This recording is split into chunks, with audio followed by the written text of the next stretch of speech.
안녕하십니까, 박사오입니다. 중공의 학습 15, 이민망 등이 일제히 역사를 불러내는 문장을 게재했습니다. 중공 권력 투쟁에서 역사를 꺼내드는 일은 아주 자주 있는 일입니다. 중국의 통사를 꿰고 있어야 중공 정치 시스템을 제대로 읽을 수 있습니다. 학습 15, 이민망의 기사 제목은 모택동은 왜 노전우에게 황충전과 리구전을 읽어보기를 권했는가입니다.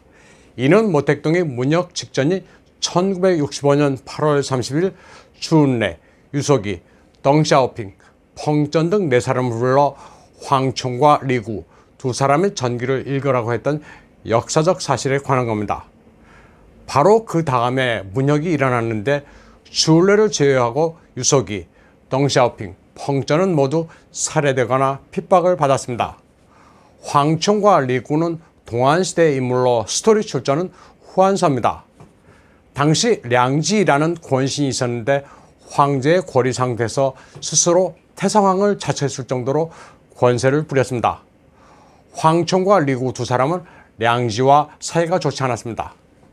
새롭게 황제를 옹립하는 문제에 있어서 리구는 자신이 미는 사람이 있어 량지와 충돌을 빚었습니다.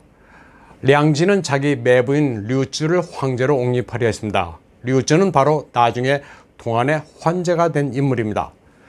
그러나 리구는 이에 반대하는 바람에 량지에 의해 살해돼 시신이 거리에 전시됐습니다. 그러나 황충은 량지가 권세를 휘두를 때 건강에 안 좋다는 구실로 관직을 거절했습니다.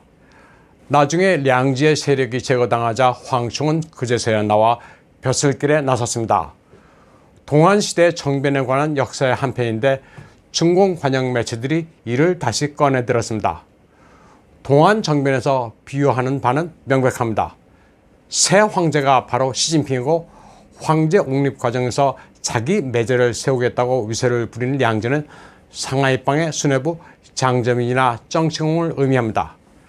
다시 말해 관영 매체가 의도하는 바는 공산당원들이 리구처럼 시진핑이라는 새 황제의 옹립을 위해 목숨을 걸고 싸우라는 겁니다.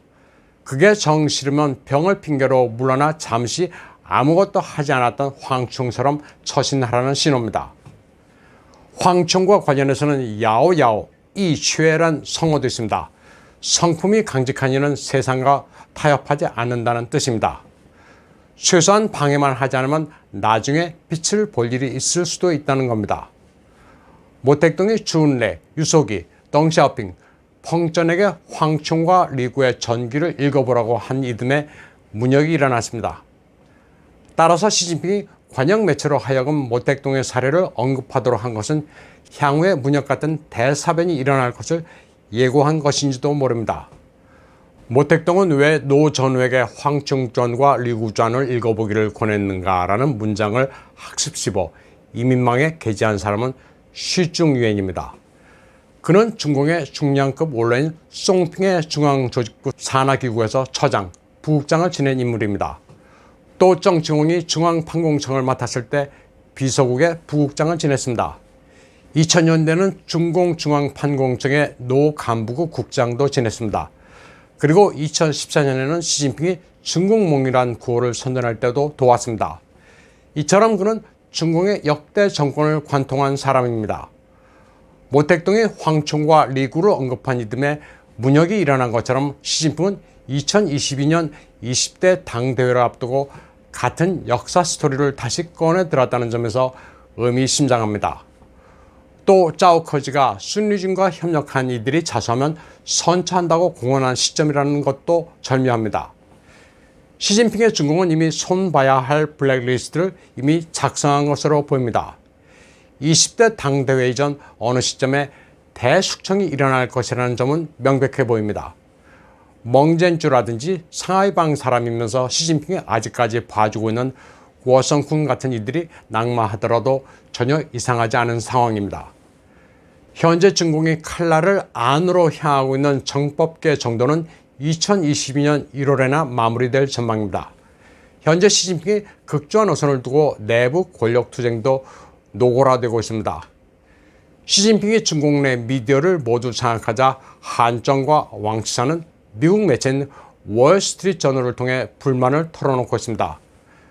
특히 부동산세를 신설하는 문제를 두고 한정과 왕岐산이 시진핑과 정면으로 붙었습니다. 시진핑이 집은 주거 목적이지 투기의 대상이 아니다. 용감하게 투쟁하는 것은 당의 선명한 품격이다. 사회주의 현대화 국가 건설의 새 노선을 전면적으로 여는 데 있어 직면한 위험과 고난은 과거와 비교해 전혀 적지 않다고 한 데 대해 한정과 왕岐산은 정면으로 반박하고 있습니다. 공산당 내 엘리트와 보통 당원들은 부동산세가 부정적 측면만 있다면서 반대하고 있는데 부총리 한정이 총대를 메고 시진핑에게 반대 의견을 제시했다고 합니다. 또 은퇴한 많은 공산당원들이 여러 채 주택을 보유하고서 새로 신설되는 부동산세를 감당할 능력이 없다면서 반대하고 있다는 내용도 월스트리트 저널은 소개했습니다. 다음 소식입니다. 사우스 차이나 모닝 포스트는 10월 19일 보도에서 알리바바의 마윈이 1년 만에 해외로 나가 스페인에서 농업, 환경기술 투어를 하고 있다고 전한 바 있습니다. 이 신문은 마윈이 스페인에 가기 전 홍콩에서 가족들과 조용히 개인적인 시간을 가졌다고 보도했습니다. 마윈은 스페인 말로르카에서 초호화 요트를 타며 다른 부호들과 레저를 즐기는 모습이 포착됐습니다. 홍콩에서는 KTV에서 노래도 불렀고 스페인에서는 골프도 치는 등 즐거운 모습을 연출했습니다. 일단 보이는 모습은 매우 자유분방하고 여유롭습니다. 그가 진짜 자유를 얻은 것인지 아니면 특수임무를 띠고 스페인에 간 것인지가 중화권에서는 큰 화제입니다. 그런데 마윈이 스스로의 의지에 따라 출국했을 가능성은 상대적으로 적습니다. 유럽의 보건 사정도 아직 잦아든 상태가 아니라서 전세기를 이용하더라도 위험하기 때문입니다. 이런 마당에 굳이 농업기술을 시찰한다고 갔다는 게 논리적으로 설명하기가 힘듭니다. 한 달 전 알리바바가 스마트 농업에 투자한다고 발표는 했지만 여기에 가져다 붙이기도 좀 억지스럽습니다. 또 베이징 당국에 단단히 찍힌 마윈이 느닷없이 자유를 누리는 상황은 더욱 이상합니다. 이런 식이면 민영 기업가 모두에게 자유를 줄 수도 있기 때문입니다. 따라서 마윈이 유럽으로 간 부득이한 이유가 있을 것이란 관측이 나오고 있습니다. 중공의 권력 투쟁이 아직 끝나지 않은 상태에서 핵심 인물인 마윈이 유유자적할 수 있다는 것은 이상합니다. 마윈의 일거수일투족은 통제를 받고 있을 가능성이 높습니다. 중공의 국고가 바닥나 서민들까지 착취해 돈을 뜯어내는 상황이라 과거 완다의 왕제린이 그랬던 것처럼 마윈 역시 그의 해외 자산을 정리해 바쳐야 될지도 모릅니다. 또 아직 친중국가라 편의를 봐주고 있는 스페인에서는 마윈이 전세기로 다른 나라로 이동하기도 편합니다. 그리고 해외 자산 도피의 천국인 북미 캐리비안의 케이먼 군도로 가기도 쉽습니다. 케이먼 군도는 묘하게 스페인과 역사적 관계도 있습니다. 1670년 이전에는 스페인 관할이었던 섬입니다. 다음 소식입니다. 기온이 영하로 떨어진 베이징 공항에서 하이난 항공 여성 승무원이 앉아서 떨고 있습니다. 여행용 가방으로 바람을 막은 채 한기에 떨고 있는 이 모습은 많은 네티즌들의 측은지심을 불러일으켰습니다. 복장 규정에 따라 다른 웃옷이나 외투를 걸치면 안 된다고 해서 짧은 치마 차림으로 초겨울 바람을 견디고 있는 겁니다. 이 사진 한 장으로 하이난 항공은 발칵 뒤집혔습니다. 하이난 항공 당석에는 화가 나 회사 고위층을 한밤중에 거리에 불러내 벌을 세웠습니다. 와이셔츠 바람으로 몇 시간 서 있도록 했습니다.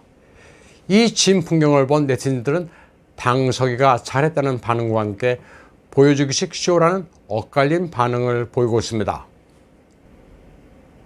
이태리 로마에서는 알리탈리아 항공사 여승무원들이 추운 날씨에 유니폼을 벗는 시위를 벌였습니다.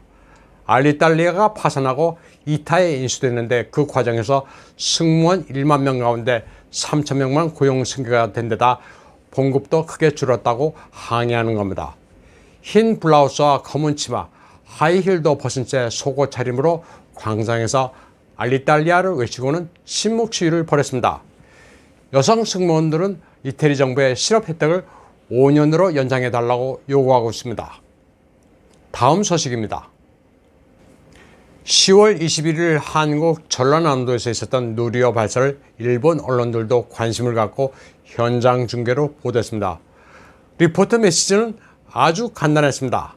한국이 독자 기술로 개발한 누리호가 오후 5시 넘어 발사됐다.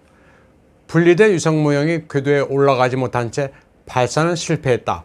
올해 미국과의 미사일 지침 완전 철폐에 따라 우주 개발에 대한 기대가 높아지고 있다. 내용이 이렇게 간략하게 3가지였습니다. 일본의 경우 소혹성 탐사위성 하야부사 2호가 52억 킬로미터의 여정을 성공적으로 마치는 기록을 세웠습니다. 2014년 12월 미쓰비시 중공업의 우주로켓 H2A에 실려 발사된 하야부사 2호는 소혹성 류구에 도착했습니다. 지구로부터 3억 킬로미터 떨어진 소행성 류구에서 2019년 세계 최초로 소혹성 토양 샘플을 성공적으로 채취했습니다. 그리고 2020년 12월 6일 류구 토양 샘플이 담긴 캡슐을 호주 사막에 성공적으로 귀환시키는 데도 성공했습니다. 오늘 방송은 여기까지 하겠습니다. 시청해주신 여러분 감사합니다.